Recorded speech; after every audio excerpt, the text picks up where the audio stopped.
There was a time when Peter Jackson, before the Lord of the Rings trilogy, directed a whole bunch of bloody and bizarre movies. Between the most popular ones are Braindead, Bad Taste, and a little black comedy we are going to look at today.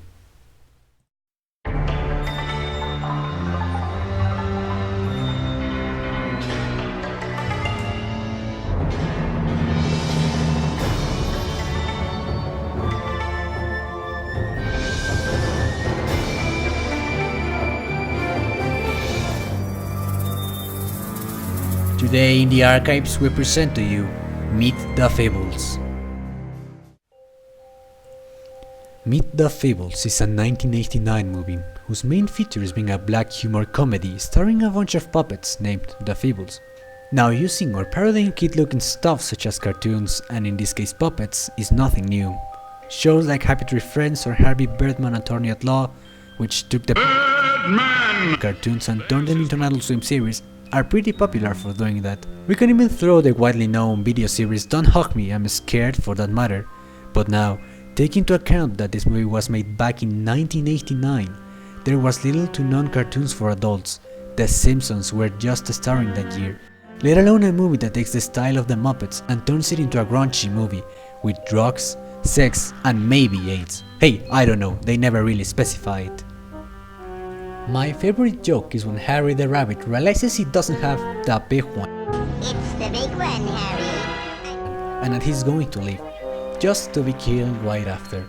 Another note I like is that Jesus in that world is portrayed as a frog in a crucifix, a little reference that Peter Jackson really hates. I mean that Kermit is the Jesus of the puppets. This is the total opposite to the Muppets. While they show the positivism in humanity, the Feebles, on the other hand, show the total worst of it. The movie revolves around different stories that happen in the Feebles theater before going live. Includes plots like recording pornography in the lowest levels of the theater, drug traffic, one of the stars dying of the big one. You know, the big one in that time? Body parts! The usual stuff that happens behind the scenes of your kids' favorite shows. Things that little Billy will eventually know. Or maybe he already knows, if he's got internet access. Kids these days know way too much, right? This movie got me thinking. There is really a lot of dark controversy happening right behind the scenes in kids' TV shows. You name it. Paul Rubens being arrested, Bill Cosby's sexual abuse, Max Wright is spotted in a crack house, Dora the Explorer being an illegal immigrant, the Teletubbies brainwashing with subliminal messages, the Wonder Pets heroin addiction, Mickey Mouse going bowling with Satan, Steve Burns dying of drug overdose. What? That didn't happen? He just left the show because he was getting bald? What am I supposed to say now? That Blue was euthanized after the show ended? Oh, that happened? Oh my. Steve Burns going bald? Looking back at Peter Jackson's early filmography is just like watching your photos of high school. You didn't look good, and you made a lot of stupid stuff back then. But you remember that with a certain joy and certain nostalgia. It was a different time, a different you, or in this case a different era of a different director. And Jackson remembers those times. In his acceptance speech for the 2004 Academy Awards, he mentioned the Feebles, but was wisely ignored by the Academy.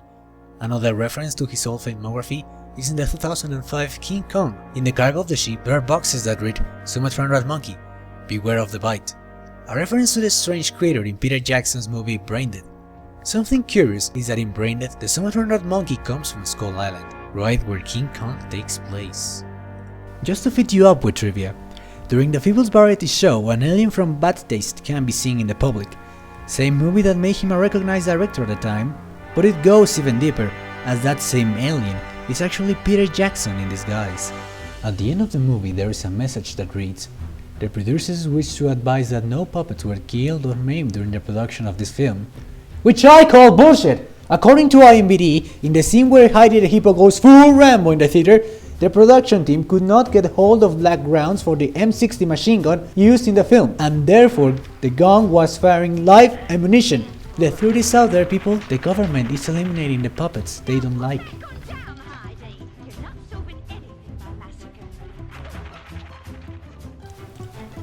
But in the end, do the Arkhives recommend Meet the Feebles? The movie could be slow at times, and some of the puppets look bad in plain daylight, but is really entertaining with its bizarre premise and visuals. Some of these puppets look pretty good, taking into account that it was a low-budget production, especially at the dog scenes. Also, even if the humor doesn't work all the time, there is sure some jokes that you will find hilarious. Of course, if you like black humor. We totally recommend watching this movie with friends, as it's one of those flicks that are more enjoyable if the shock is shared. We are Pony Sombreros, and from the Arkhives I say, Hail Hermit, God of the Puppets! Oh, and thanks for watching.